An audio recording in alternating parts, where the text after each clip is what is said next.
Bueno, a continuación, el doctor Alfredo Castellanos, él es empresario del sector de la logística, del grupo Pasar. Tiene usted, doctor Castellanos, la palabra. Muy buenos días. Muchas gracias al senador por esta invitación y a Copime también, aunque por ahí me nombraron como citante, pero no soy citante de esta reunión. Muchas gracias, doctora Linda, por la invitación. Yo vi al entrar una serie de avisos por todos los corredores del Congreso en donde informaban sobre este foro.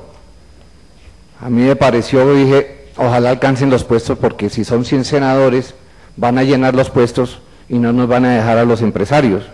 Pero vemos que solamente el senador Robledo está aquí con nosotros y eso marca muchos puntos para usted, doctor Robledo. Desde el punto de vista de la logística, nosotros, los empresarios de este sector, estamos unidos a la suerte de nuestros clientes, que son los industriales en su mayoría. Si al industrial le va mal, nos va mal a nosotros. Si le va mal al industrial y nos va mal a nosotros, le va mal al país.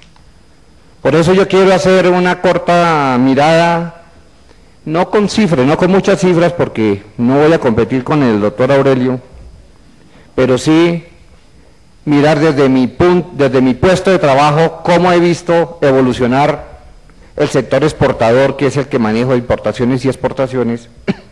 Y vemos, por ejemplo, que en los años 80 y principios de los 90 vimos cierto auge de las exportaciones colombianas, de las exportaciones no solamente de la artesanía, sino de exportaciones industriales. Nosotros transportábamos en ese entonces artes gráficas. La industria de las artes gráficas era una industria pujante en nuestro país. Nosotros exportábamos tanto vía aérea como vía marítima Biblias, libros, almanaques y todo tipo de impresos para toda Latinoamérica, inclusive para algunos países de Europa, para los Estados Unidos. Millones y millones de Biblias que tanto se consumen en los Estados Unidos, se imprimían en Colombia y se exportaban con éxito. La industria marroquinera, por aquí hay sector del calzado, pero yo también hablo de los productores de maletas, de carteras, bolsos, maletines de viaje. Todo eso se producía en Colombia y se exportaba, y era una industria pujante que generaba muchísimos empleos. Había ciudades con una marcada tendencia, tendencia para producir eso, como Bucaramanga, como Medellín, y en Bogotá eran cientos de fábricas que exportaban, y eso. ¿A dónde se mandaban? A los Estados Unidos, se mandaba a Europa, se mandaba a Asia, a Australia e inclusive hasta los Emiratos Árabes Unidos. Se mandaba a Italia, para hablar de la competitividad que tenía el producto de cuero colombiano. Las telas y las confecciones, otro sector que fue pujante, tan pujante que hoy tiene una de las ferias más importantes de la moda en el mundo. La metalmecánica, aquí están algunos representantes de la metalmecánica. Mandábamos pequeñas máquinas para la agricultura, como Centroamérica, por ejemplo, todas las despulpadoras de café, cortapastos y toda esa pequeña maquinaria para Centroamérica, se mandaban toneladas y toneladas, millones de dólares. Y la industria farmacéutica también, el Seguro Social de El Salvador, de Honduras, de Nicaragua, todos casi que se surtían de medicinas compradas en Colombia. Todo eso lo transportábamos nosotros en la década de los 80 y principios de los 90. La industria del plástico también era muy pujante. ¿Y cuáles eran las importaciones que se hacían en ese momento? Claro, toda la vida ha habido importación de productos terminados, pero era muy notoria la importación de maquinaria, de bienes capital, que alguien estaba aquí diciendo que los producíamos, ¿no? Materias primas e insumos para esas industrias. ¿Pero qué pasó? Vino la apertura económica y la mayoría de estos sectores desaparecieron. ¿Pero por qué desaparecieron? Si hablemos de la industria del cuero, una industria del cuero que tiene diseño como el que más, compite en perfectas condiciones con los italianos, Muchos de los hijos de los industriales del cuero mandaron a sus hijos a Italia a estudiar diseño y hoy son grandes diseñadores. Algunos ya dejaron la fábrica y les tocó irse a emplear en otras partes o en otros países inclusive.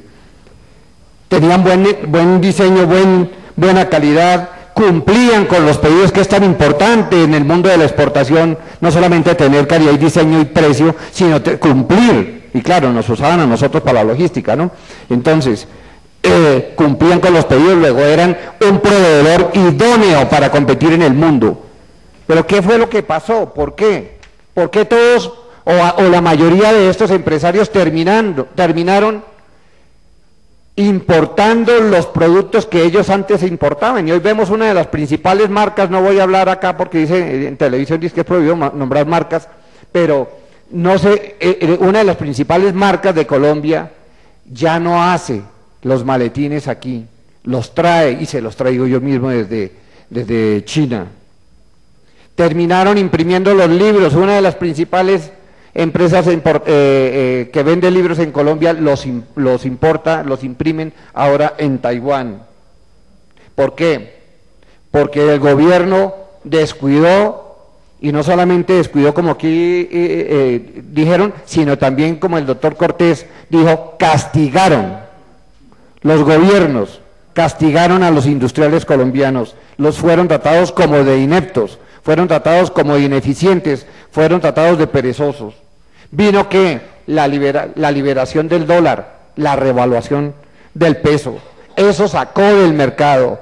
El dólar alcanzó a estar a 2.900 pesos y de un momento para otro pasó, en cuestión de 2 o 3 años, pasó a 2.000 pesos y a menos de 2.000 pesos, luego lo que generó que los precios de los productos colombianos en el exterior tuvieran que subir 35, 40 y 50%, con lo cual salían del mercado. Competir en un mercado internacional año a año puede resistir unos ajustes de precios de apenas del 2 o 3%, cuando un productor colombiano se presenta con un alza del 35, 40 y 50%, los clientes apenas se ríen y los mandan para su casa con las maletas llenas con sus productos. Los costos de los servicios también, los costos de los servicios que controla el gobierno, o que puede controlar, o que debería controlar el gobierno, subieron todos muy por encima de la inflación. El costo de la electricidad, del agua, el costo de los lubricantes, el costo del combustible que todos los industriales tienen que consumir, todo eso subió tremendamente y sacó por la subida de su costo de producción al industrial colombiano. Y el alto costo logístico.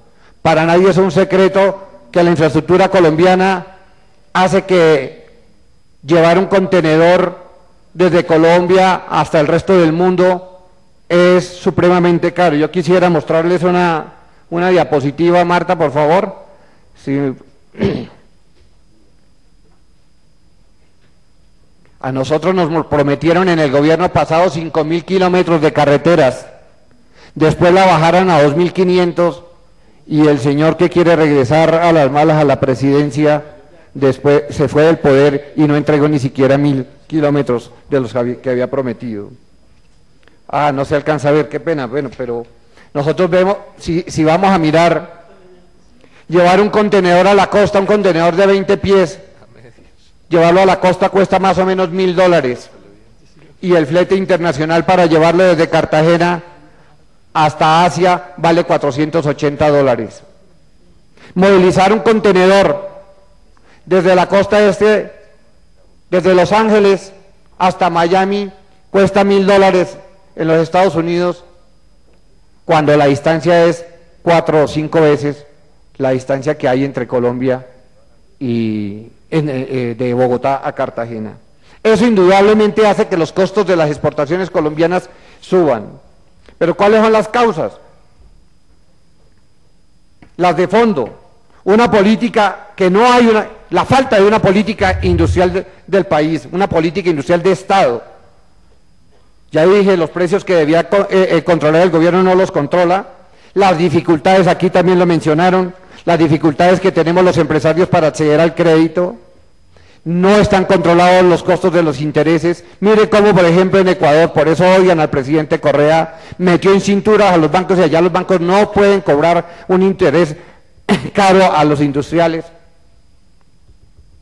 No hay apoyo suficiente, aquí lo estaban mencionando, para el desarrollo, para la investigación, para la innovación. No hay cómo las universidades se puedan aliar con los empresarios como lo hacen en los Estados Unidos.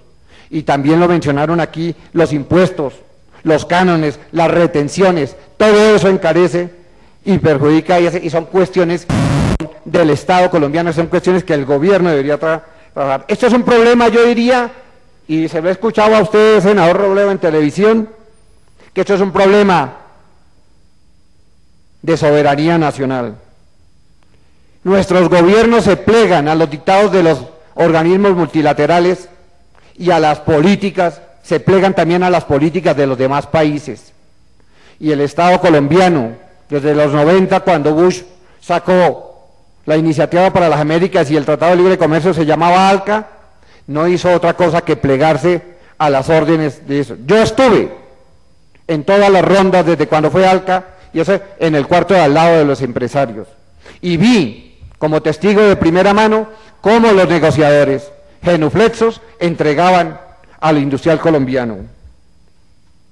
El gobierno protege la inversión extranjera y castiga con dureza al empresariado colombiano. Pero la causa principal del sector exportador, que es el que conozco más de cerca, podríamos mirarla. No se defendieron los intereses en la negociación del Tratado de Libre Comercio con los Estados Unidos y por ende también con el de Europa y otros que han firmado y los que vienen en camino. La industria nacional está compitiendo, y aquí no voy a repetir, pero ustedes lo han dicho muy bien, está compitiendo en desigualdad con las industrias extranjeras que en muchos casos reciben subsidios de sus gobiernos en donde están produciendo. Hay cláusulas en los tratados de libre comercio, y en el caso que conozco, porque estuve en las negociaciones, pues en el cuarto de al lado en las negociaciones, hay cláusulas asimétricas que ponen en desventaja, que se tomaron aquí y que no se toman allá, como en el caso de la agencia comercial.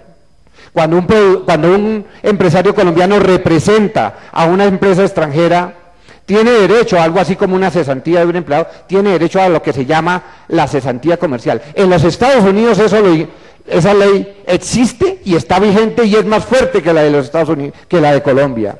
La de Colombia fue adoptada en 1970 y pico.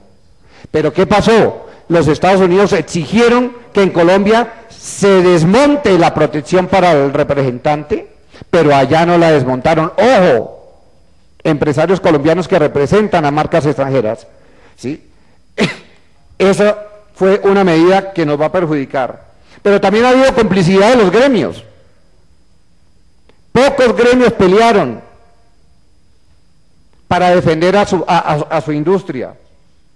Yo vi en algunas de esas rondas cómo, por ejemplo, el gremio de los cultivadores de hortalizas y de tubérculos de Pichincha peleaban de frente contra las medidas del Tratado de Libre Comercio, y tanto que llevaron a que el gobierno se retirara. Los argentinos defendían su industria farmacéutica, pero la ANDI, encabezada por el flamante embajador nombrado, y por FENALCO, en ese entonces su director era el de GIES Medina, el señor Sabas Pretel, lo que hacían era sabotear las intervenciones de aquellos gremios que estaban defendiendo sus industrias. Parecían los esquiroles, en el lenguaje de ustedes, señores sindicalistas, parecían los esquiroles, ¿sí?, traicionando los intereses del gobierno. ¿Qué pasa con los gremios? No son independientes. Los gremios en Colombia parecen un apéndice del gobierno colombiano. Eso fue lo que hicieron en las negociaciones.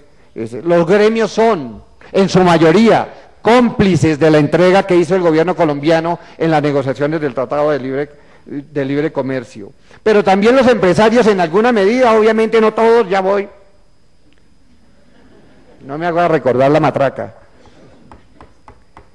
la actividad del empresariado colombiano también hay que resaltarla, porque nosotros también en cierta medida fuimos muy débiles, porque no nos organizamos para pelear. Algunos peleamos y algunos lo hicieron con mucha energía y con mucha hidalguía, pero no lo hicimos de pronto separados, sin unirnos, y ya el doctor Puello aquí lo dijo y aquí algunos lo han dicho. Debemos rescatar, debemos tomarnos los gremios para que los gremios se conviertan en verdaderos defensores de nuestros afiliados, de los afiliados. Y por eso yo invito, ya lástima que el doctor Puello, que estaba enfermo, se tuvo que salir, pero estamos llamando para que los industriales y los empresarios colombianos nos agrupemos en ACOPI, para que convirtamos a ACOPI en una verdadera defensa, en una verdadera organización que defienda los intereses. Había escepticismo también del empresariado colombiano, estaba aislado de las causas sociales, y yo creo que es importante que nos organicemos. Unas conclusiones para finalizar.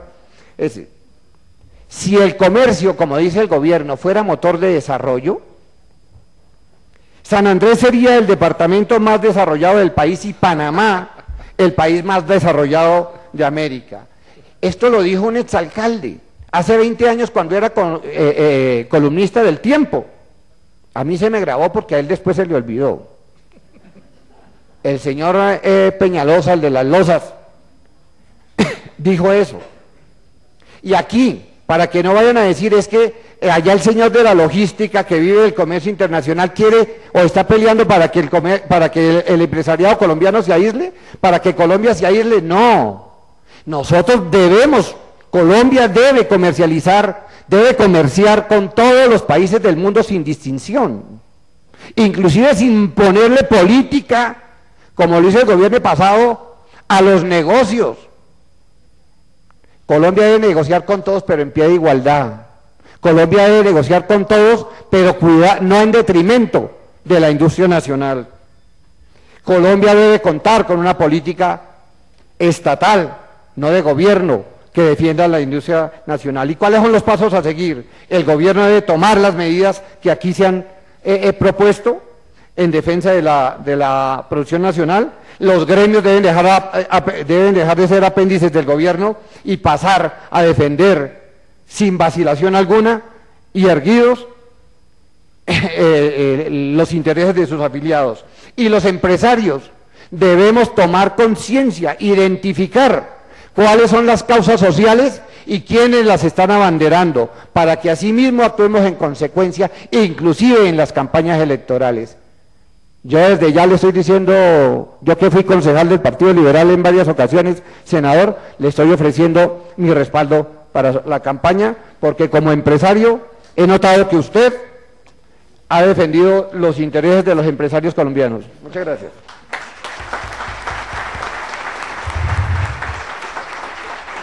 Doctor Alfredo Castellanos, muchas gracias por su intervención. Pues sin duda muchas cosas bien interesantes. De todos modos debo señalar a quienes faltan que el tiempo sigue siendo una especie de dictadura aquí. Ojalá no nos entusiasmemos demasiado.